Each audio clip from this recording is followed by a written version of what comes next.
Bismillah, alhamdulillah, salatu wassalamu ala rasulillah. Allahun e madhëruar e falenderojmë, paqja, mirësitë, bekimet e Allahut që është i dërguar në tij Muhammedin alayhis salam, me familjen e tij, me shokët e tij dhe me gjithë besimtarët që ndjekin pasojnë në rrugën e tij deri në ditën e fundit. Ne jemi duke plotësuar çështjen e tawakkulit, mbështetjes tek Allahu i lartësuar.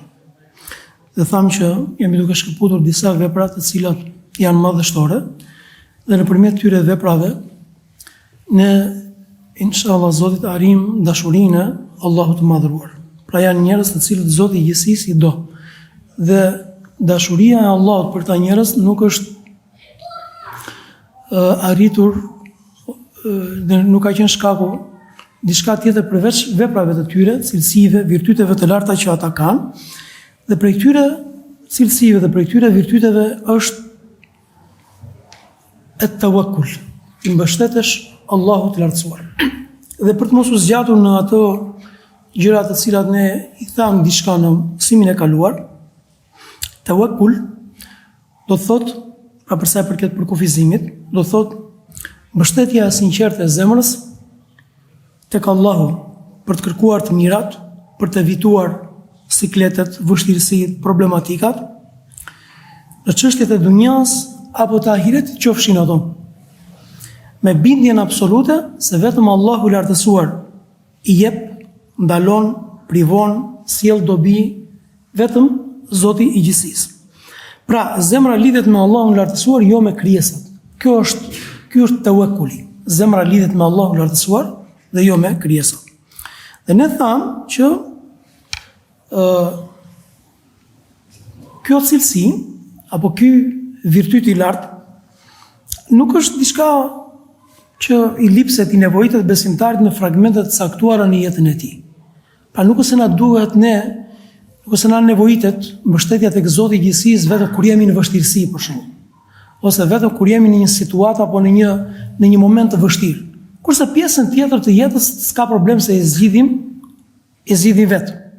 Sepse kjo është një prej kurtheve të shejtanit të mallkuar, që ja kujton, e bën njeriu që t'i kujtohet Zoti i gjithësisë, ose t'i kujtohet fakti që është shumë i dobët për të zgjidhur një situatë të caktuar, vetëm kur kjo situatë çfarë bëhet shumë e madhe, shumë e vështirë, shumë e komplikuar. Po pjesën tjetër, është thjesht e zgjidh vetë. Ky është problem. Pra tawakkuli, mbështetja tek Zoti i gjithësisë, ne na lipset, na nevojitet në çdo frymarrje, në çdo moment, në çdo sfidë, në çdo situatë. Në adhurim, për të falur namazin, duhet i mbështetet Zoti i lartësuar. Duhet të ndihmoj Allahu i lartësuar. Nuk e përfundon të namazin, mua për pak në një moment aty miku zërit. Dhe direkt më shkoi në mendje, po mirë, si do ta jap selamin në momentin që se bllokohet. Pra si do të më sinjalizoj xhamatin me assalamu alaikum wa rahmatullah, assalamu alaikum wa rahmatullah, nëse do vazhdonte kjo situatë, për shembull, ujë nuk pi dot.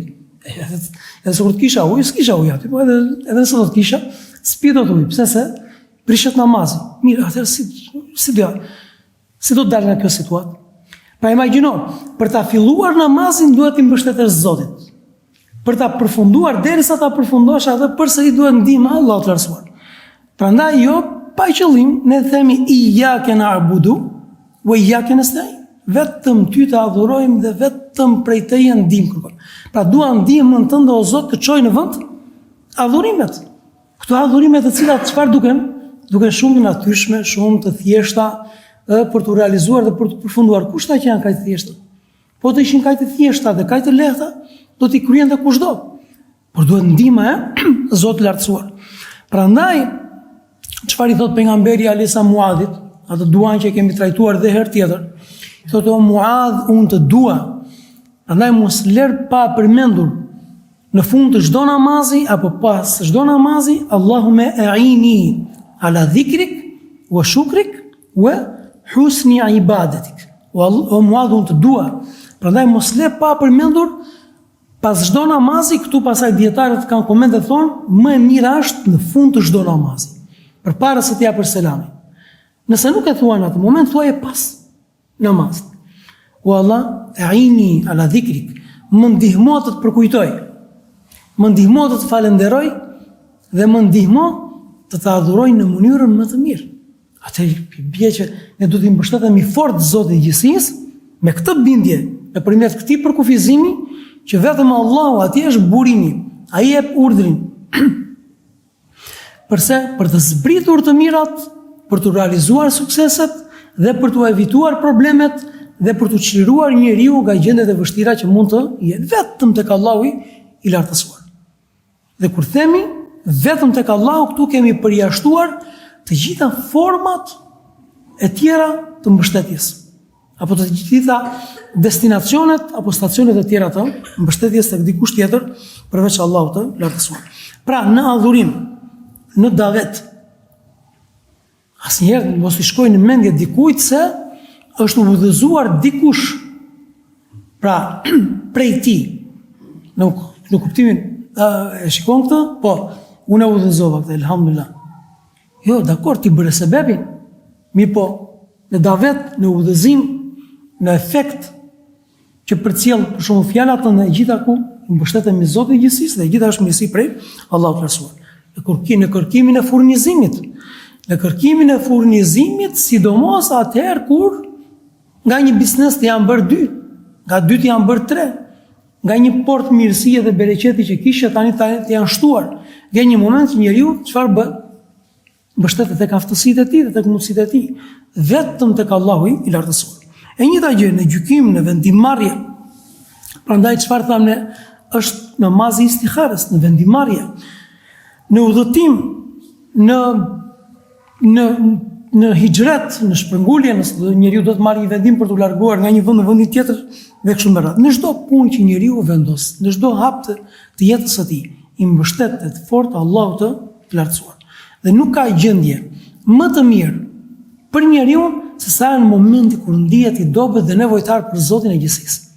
Do të dish, do të konstatosh, apo më saktë, duam të konstatojmë në përditshmërinë tonë se cila është gjendja më e mirë në përditshmërinë tonë, është momenti kur më së shumti jemi mbështetur Allahut të lartësuar dhe më së shumti e kemi ndier veten nevojtar për Zotin e gjithësisë. Prandaj, tawakkuli, gjendja që i mbështetemi Allahut të lartësuar, është një gjendje e vazhdueshme, e përhershme, e pandërprerë, dhe jo thjesht i fragmentet të caktuara në jetën e njeriu. Është gjithë jeta e besimtarit, që zemrën e ka të lidhur me Zotin, mendjen e ka tek Allahu, ndihet shumë i dobët përpara sfidave dhe shumë nevojtar përpara Zotit, për Allahun lartësuar, për mirësitë e shumta që ka Zoti i gjithësisë.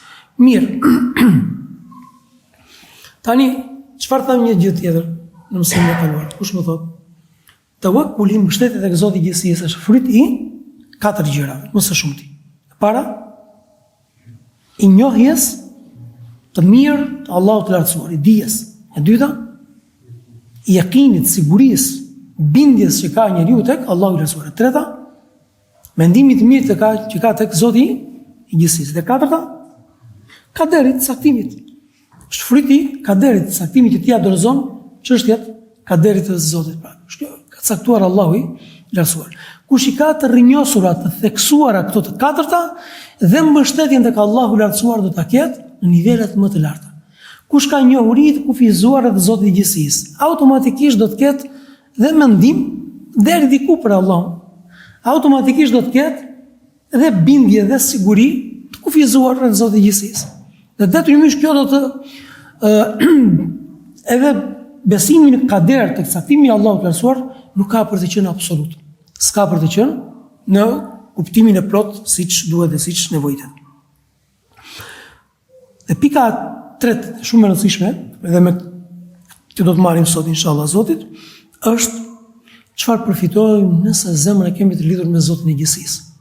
Pra unë si këtë pjesë të akides, të besimit, unë ja dhash hak. E studiova, e mësova dhe aplikoj në përditshmërinë time. Dakor? Çfarë pres?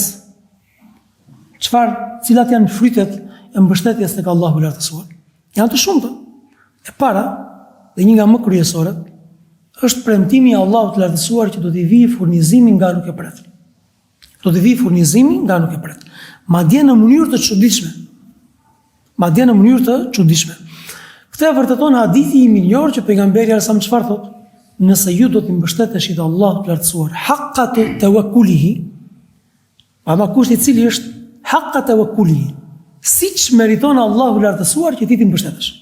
Me një mbështetje të vërtetë, të sinqertë, të plotë, do t'ju furnizonte siç furnizon zogun, shpendin, I cili, e dini hadithin, del prej folesë së tij në mëngjes herë I uritur dhe kthehet I ngopur. Që do thotë nuk ishte destinacion, mirë po thjesht doli e bëri sebebin dhe u kthye I ngopur. Edhe ju nëse do t'i mbështeteshit Allahut të lartësuar me një mbështetje të plot, të bindur se tek Allahu I lartësuar është furnizimi dhe I bindur se riskun e ke të garantuar tek Zoti I gjithësisë dhe ajo gjë që ta ka caktuar Allahu ti do ta marrësh. Kështu do të furnizonte Allahu I lartësuar. Pra, çështja e riskut që ne na preokupon jashtëzakonisht shumë, këtë ta ka garantuar Allahu I lartësuar, mirë po kushti I cili është do të një mbështetje siç e meriton Zoti I gjithësisë. Dhe Allah nuk provohet, nuk vjet në provë. Dhe Allah nuk testohet. Dakor? Por çfarë, cili është raporti që ndërton besimtari me Zotin E gjithësisë? Raport bindje absolute, siguri absolute, mendimi I mirë tek Zoti I gjithësisë.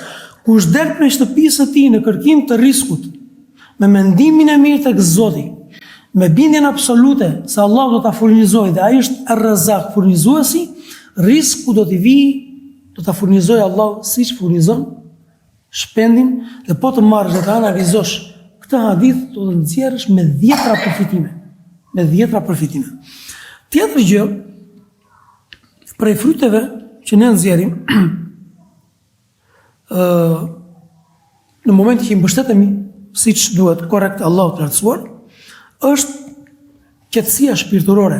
Këtë e thot, pra qetësia shpirtërore. Çdo thot qetësia shpirtërore. Imagjino pak një njeri I cili jeton bashkë me një rreth shoqëror të fortë, të kamur, me akses, ti je pjesë e tyre. Dakor?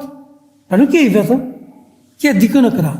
Ai që ke ti në krah është I pasur, është I fortë, është me pushtet. Normal, natyrshëm fare njeriu do ndihet I qetë. Të shoqëruarit dhe të jetuarit me njerëz të cilët kanë potencial, kanë pozitë, dakor, automatikisht I të transmetojnë qetësi. Nëse njeriu është I vetëm, s'ka skënd, automatikisht transmetohet vetmi, jo qetësi, jo siguri. Tani në momentin që e lidh zemrën me Allahun pasi e ke njohur atë, çfarë imagjino për si mund të jetë jeta e besimtarit? S'mund të ketë panik në jetën e tij. Nuk mund të ketë shqetësim për çështjet madhore.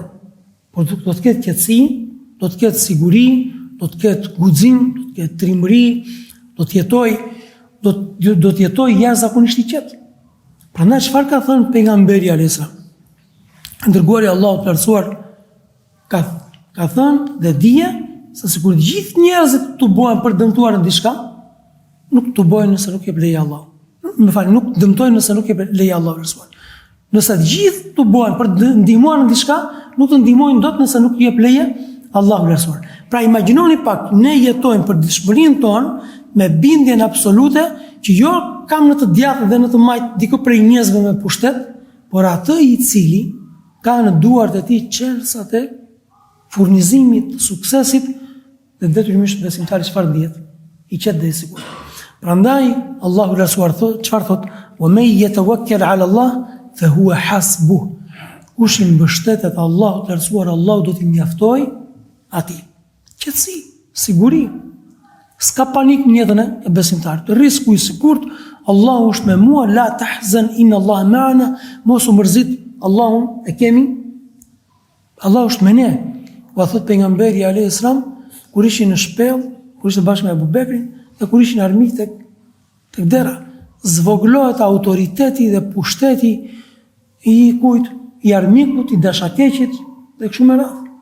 Dhe kjo është një përfitim I radhës. Imagjinoni pak, shikoni se çfarë të zgjidh mbështetja tek Allahu I lartësuar. Të gjitha problemet, të gjitha ngërçet e ditës dhe të jetës. Problemi me riskun e ke të zgjidhur. Problemi me shejtanin e mallkuar Çfarë thotë Allahu i lartësuar kur ka përmendur kurthat e shejtanit? Qetësoni, ai nuk ka akses tek ata të cilët fort janë mbështetur Zotit, fort e kanë besuar Allahun dhe shumë janë mbështetur atij.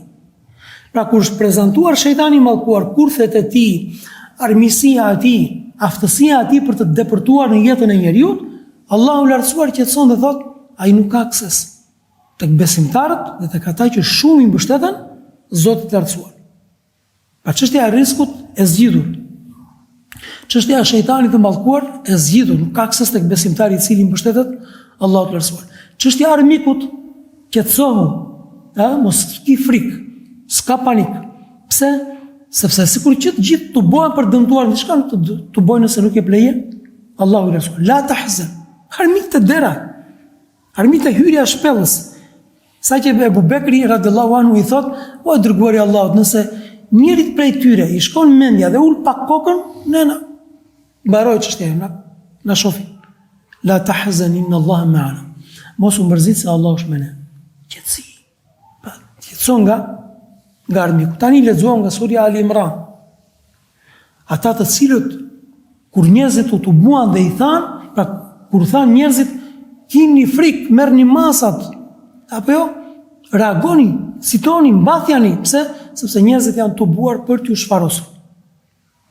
Kur vendosi Abu Sufjani bashkë me ushtrinë e tij për të rikthyer për të dytën herë dhe për të sulmuar tashmë Medinën. Pasi e kishin fituar betejën e Uhudit. Çfarë thanë? Qalu hasbunallahu wa ni'mal wakeel. Ne na mjafton Allahu dhe ai është më i miri mbështetës. Po kjo nuk ishte ta thuash të fjalë në momentin kur me të vërtet sprova është e madhe dhe vështirësia është jashtëzakonisht e madhe. Nuk është e thjeshtë kjo gjë. Kjo është tregues besimi, tregoj që buron prej njerëzve të cilët mbështetjen tek Allahu i lartësuar e kanë absolute dhe njohurinë tek Zoti i gjithësisë e kanë po ashtu, e kanë në mënyrë absolute. U zgjidh dhe ky ngërsh. Tjetër gjë është një nga shkaqet kryesore për të larguar atë tërslëkun, paragjykimet, oguret e këqija që ndoshta njerëzit kanë dhe një ngërsh ditor. Dhe çfarë ngërshi është? Çfarë ka thënë pejgamberi sa? At-tiratu shirk. 3 herë përmendi dhe përsëriti pejgamberi sa. At-tiratu shirk. Oguri, bestitnia është shirk, është idhujtari.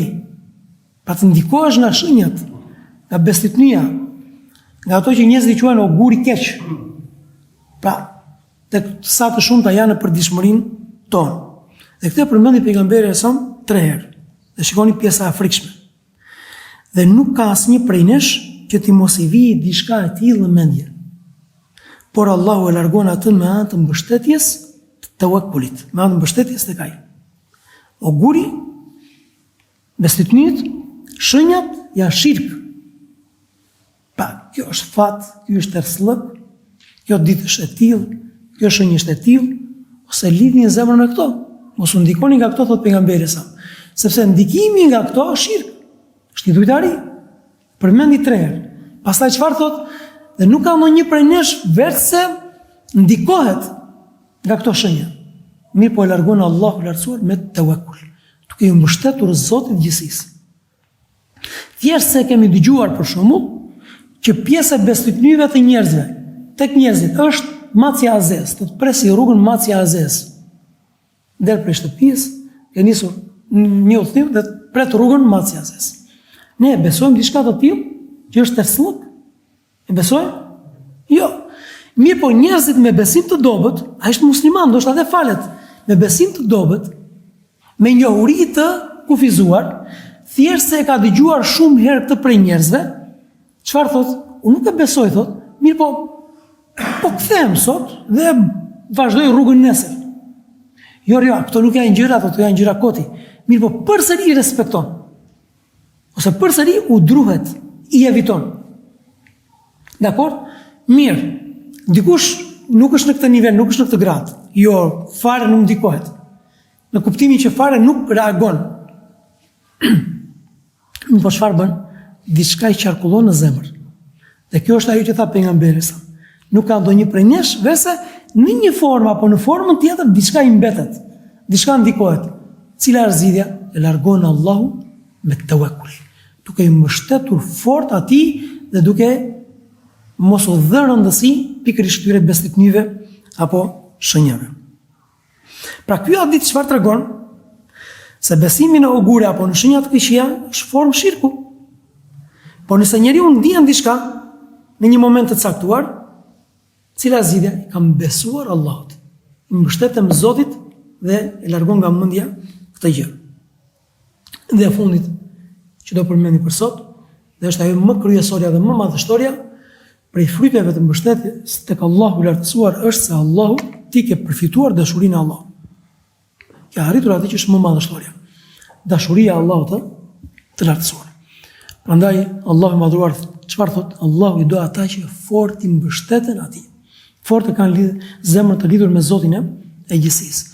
Pra vetëm kjo sikur të ishte si përgëzim apo si fryt do të na aktivizonte ne me të gjitha format për të lexuar, për të mësuar, për ta kuptuar këtë adhurim madhështor dhe për ta patur dhe mbajtur gjithmonë të freskët në përditshmërinë tonë. Në çdo moment, në çdo situatë, zemra lidhet me Zotin, mbështetemi në Allahun të lartësuar dhe çlirojmë veten tonë nga të gjitha qoftë panik, frikë, stres, ankth, dert, për çështjen e rrezikut, për çështjen e të ardhmes, për çështjen e fëmijëve, për çështjen e angazhimeve, dorëzoja që të gjitha Allahu të lartësuar. To më mjafton Allahu dhe ai është më i miri mbështetës, më i miri që unë mund t'i mbështetem. Pra imagjinoni pak çfarë jetë të qetë dhe të sigurt jeton dikush, pse se ka prindin diku, ka një të njohur diku, me akses, me pushtet, me ekonomi dhe jeton jetë të qetë. Po të kesh Allahun e madhruar.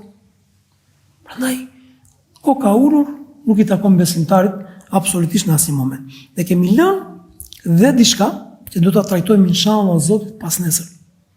Dhe që është shumë madhështore. Prandaj kam lënë dhe një si pikë të veçantë. Mjaftohem me kaq për sot. Subhanakallahumma wa bihamdika ashhadu an la ilaha illa anta astaghfiruka wa atubu ilayk.